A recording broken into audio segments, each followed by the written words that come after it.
మెరుగుపరచాలి బిఎస్ఎన్ఎల్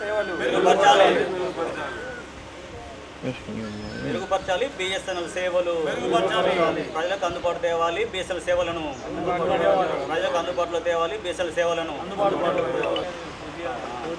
కాపాడాలి బిఎస్ఎన్ఎల్ ఆస్తులను కాపాడాలి బిఎస్ఎన్ఎల్ ఆస్తులను కాపాడాలి బిఎస్ఎన్ఎల్ ఆస్తులను ప్రజలకు చేరువ చేయాలి బిఎస్ఎన్ఎల్ సేవలను ప్రజలకు చేరువ చేయాలి బిఎస్ఎన్ఎల్ సేవలను ప్రజలకు చేరువ చేయాలి బిఎస్ఎన్ఎల్ సేవలను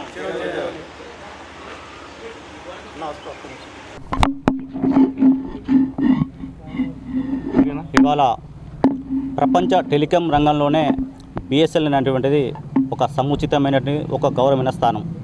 అది గతంలో మరి గత 10 సంవత్సరాల కాలం లోపల ఈ దేశవ్యాప్తంగా మరి అందరికీ సేవలు అందించే బిఎస్ఎన్ఎల్ సేవలు కానరాకుండా పోతున్నాయి.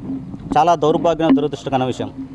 గత 10 ఏళ్ళ మరి బీజేపీ పాలన లోపల బిఎస్ఎన్ఎల్ వ్యవస్థ బిఎస్ఎన్ఎల్ సంచార్ నిగమ్ లిమిటెడ్ అనేటువంటిది చిక్కి శల్యమై ఒక శవంగా మారింది. ఇవాళ బిఎస్ఎన్ఎల్ కొత్త ప్లాన్లతోటి ఇవాళ మరి ముందుకు వస్తున్నారు. కానీ ఈ యొక్క ప్లాన్స్ అనేటువంటివి చనిపోయిన శవానికి కేవలం సింగారించడం అని చెప్పేసి తెలియజేసుకున్నాం. ఎందుకంటే ఇలా బిఎస్ఎన్ఎల్ సిగ్నల్స్ ఈ ప్రపంచమంతా కూడా 5G 6G మరి సేవలు అందిస్తా అంటే బిఎస్ఎన్ఎల్ ఇంకా 4G సేవలు కూడా అందించకపోతుంది. అదేవిధంగా ఈ దేశంలో వేల లక్షల కోట్ల బిఎస్ఎన్ఎల్ ఆస్తులు మరి మూలబడిపోతున్నాయి. ప్రభుత్వం ఈ యొక్క ఆస్తులను కూడా అమ్మే పరిస్థితి ఉన్నది. మరి ఉద్యోగస్తులు తీసేస్తున్నారు, సర్వీస్ లేదు.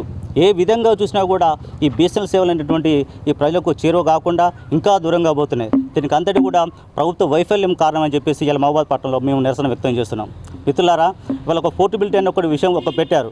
అంటే మనకు ఒక నెట్వర్క్ నచ్చకపోతే ఇంకో నెట్వర్క్ పోవడానికి. కానీ బిఎస్ఎన్ఎల్ అనేటువంటి ప్రభుత్వ రంగ సంస్థ.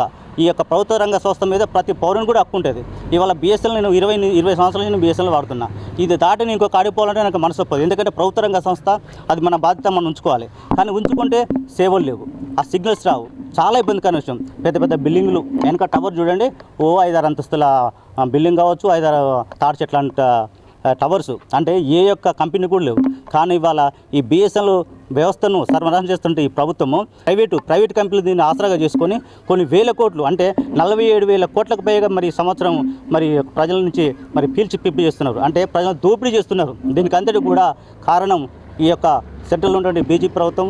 కాబట్టి ఇప్పటికైనా కూడా ప్రభుత్వం ఆలోచించాలి ప్రజలు. ఎందుకంటే ఎంతోమంది ఇవాళ డిజిటల్ సేవలు కావచ్చు, ప్రతిదానికి కూడా నీకు నెట్ లేనిది, సెల్ లేనిది నడవదు. ఇది సెల్ ప్రపంచం.